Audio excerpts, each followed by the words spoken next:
मायभूमी हे agro resort अतिशय सुंदर आणि नेहमीपेक्षा खूप वेगळं आहे. निसर्ग काय असतो, शेतीभती काय असते हे मुलांना समजायचं असेल तरी नक्की इथं भेट द्या. अतिशय साधेपणा आहे. बांबूची आपण इथं ही घरं बघतो आहोत. बसायला बैठी व्यवस्था आहे. साधेपणातून मुलांनी आणि एकूणच जे शहरी भागामध्ये जे सगळे आहेत त्यांना ग्रामीण भाग समजावा असंच हे रिसॉर्ट आहे. फूड क्वालिटी अतिशय सुंदर आहे. सर्व्हिस खूप छान आहे. आपलेपणानं इथले सगळा स्टाफ माहितीसुद्धा देतो आहे.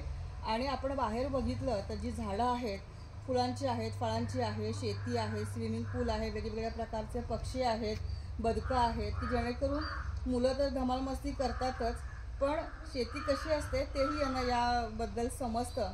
आणि प्रत्येक बारकावे इथे या ठिकाणी मालकांनी आणि इथल्या स्टाफनी मॅनेजरनी जपलेलं आहे. जे स्लोगन्स लिहिलेले आहेत, जे चित्र काढलेली आहेत हे सुद्धा खूप बघण्यासारखं आणि लोकांनी त्यातून काहीतरी बोध घ्यावं असेच आहे. एकूणच मायभूमीचा हा परिसर खूप छान आम्हाला आवडला. थँक्यू.